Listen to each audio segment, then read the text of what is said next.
All right, on a serious note, I'm trying to speak to young people out there, and particularly young people from the country Nigeria.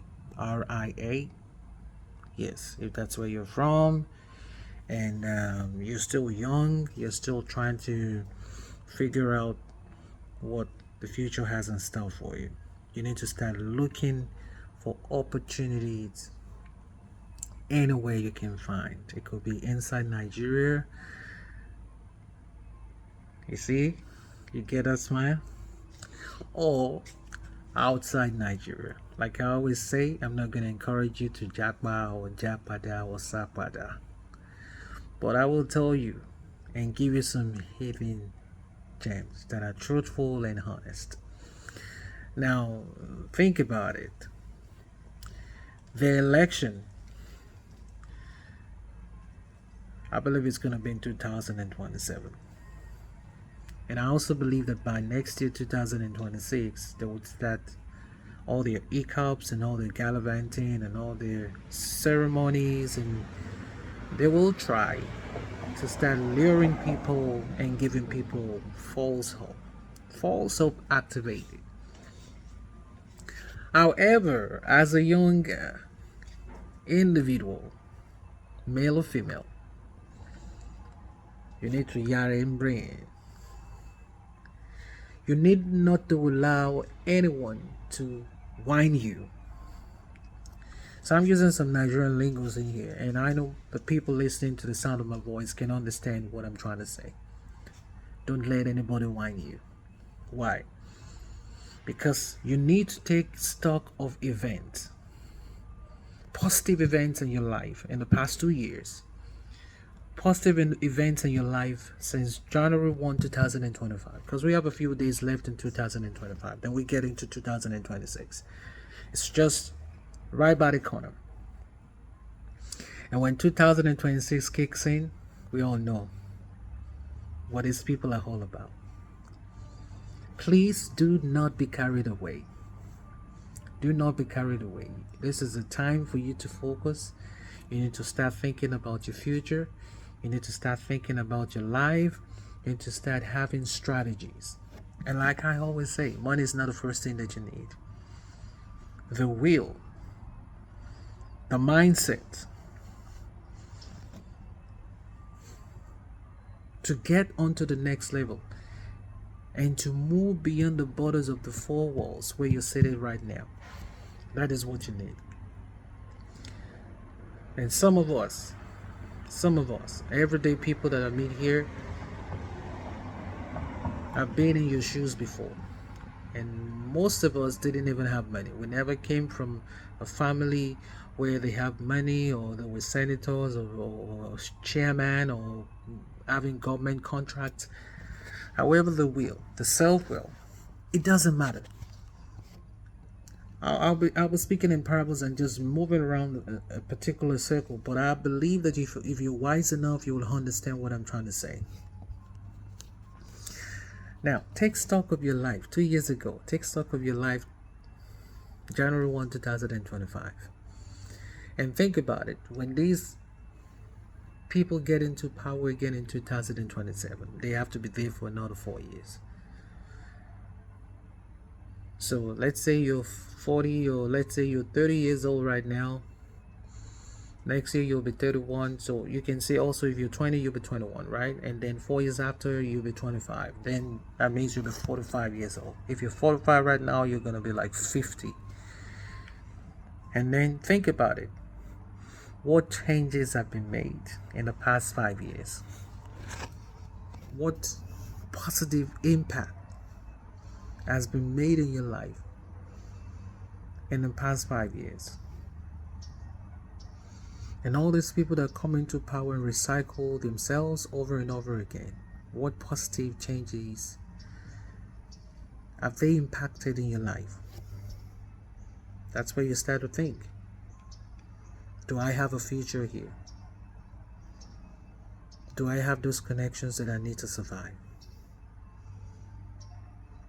Now let's face it. Now if you're planning to have a kid, and that kid is going to be 4 years old in the next 5 years? Is there a good health system for your kid? Is there any well structured government plan for affordable, high quality education? So when I'm asking these questions, I want you to say yes or no. And if you have more no's than yeses, then it means possibly there has to be a shift. There has to be a shift somewhere. Okay? And if you look at everything going on around you, I'm not trying to I can come on here and start giving you false hope and start telling you things gonna be better and start telling you that things gonna change. But now when you think about it, if these guys cannot have a system in place to help people feel safe, if these guys do not have a system in place to provide education, good health, good roads, water,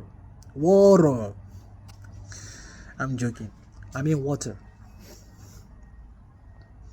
They can't provide water for people. No water, no electricity, no good roads.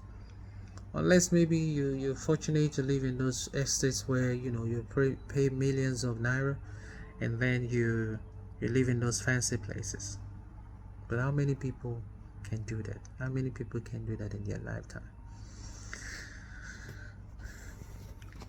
And this kind of environment and this kind of experience puts you in a state of mind, puts you in a state where things that should come to you naturally, things that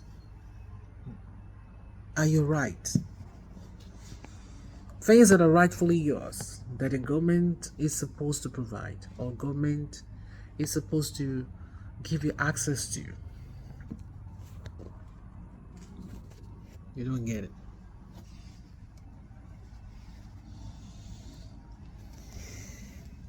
When I came into the United States, like my first week here in the US, I came to Houston and I went to a particular school with a friend.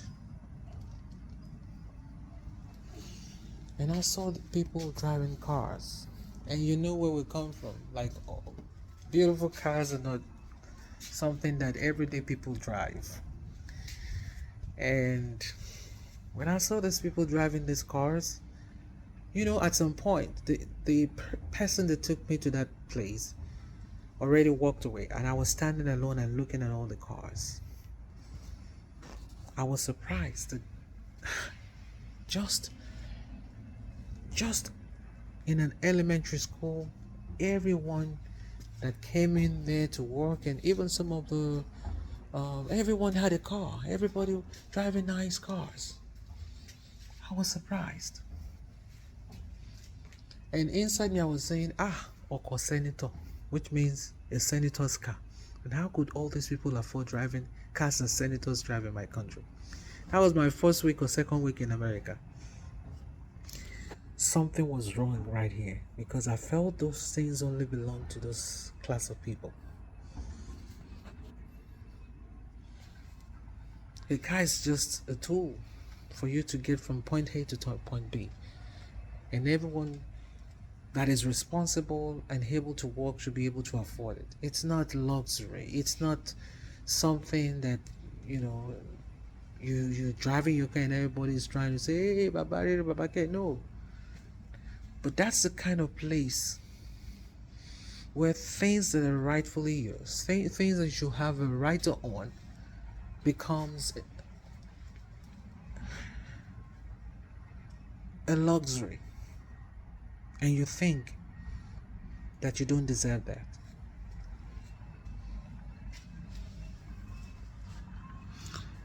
When I traveled with my family to Dubai, the first time we went to Dubai, I was thinking about all the good roads. The airport was so wow. And even what we have in America cannot even cannot even be compared to what they have in Dubai. Dubai is something else. The bridges, the roads, the cars, the elevators, the malls, everything is just different. And I was thinking, like, if they bring some set of people, especially those Agboros in Lagos, and just dump them right here in Dubai and tell them you're just going to be here for like 3 days and then we'll just dump you back into Lagos. What do you think is going to happen when they return back to Lagos? And they realize that's the kind of life they were supposed to be living. So circle back. What I'm saying in essence is the life you're living right now is not the life that you should be living. It's not what God has intended for you. And do not let anybody whine you and keep telling you that it's going to be better. Yeah, if you have faith enough and say it's going to be better, that you make it in there, it's fine. If you have faith that no, you have to go out to somewhere else, good. And the thing is, if you're single right now and you don't have a kid, you don't have a husband, you don't have a wife, or maybe you're just newly married and no kids yet, you're in a very good place. You're in a very good place to decide. Do I want to Salo? Do I want to Jalo? Or do I want to Japada? I rest my case. I'll see you in the next video. Bye.